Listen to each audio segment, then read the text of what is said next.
We love auto rickshaws. They are small and fun, but sometimes we need more power. A 250cc engine can give your rickshaw that extra boost. It can help you go faster. It can also help you carry more weight. This is great for busy streets. In this guide we will show you how to fit a 250cc engine. We will make it easy to understand. You will learn all the steps. Soon, you will have a more powerful rickshaw.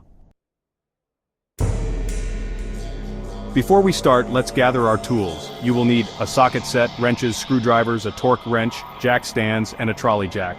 Having the right tools makes the job easier. Make sure your tools are in good condition.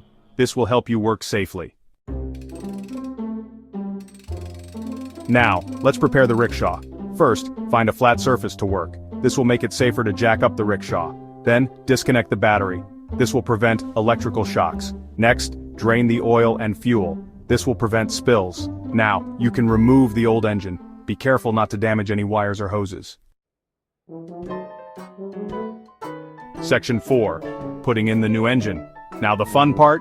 Carefully lower the new engine into place. Use your jack to support the engine. Align the engine with the mounting points. Then bolt the engine securely. Connect the fuel lines and wiring. Make sure all connections are tight. Refill the oil and fuel. Now you are ready to test your new engine. Section 5. Staying safe in the workshop. Working on engines can be dangerous. Always wear safety glasses. Use gloves to protect your hands. Never work under a vehicle that is only supported by a jack. If you are unsure about any step, ask for help. It is better to be safe than sorry. With a little patience and the right tools, you can easily fit a 250cc engine in your auto rickshaw. Happy driving!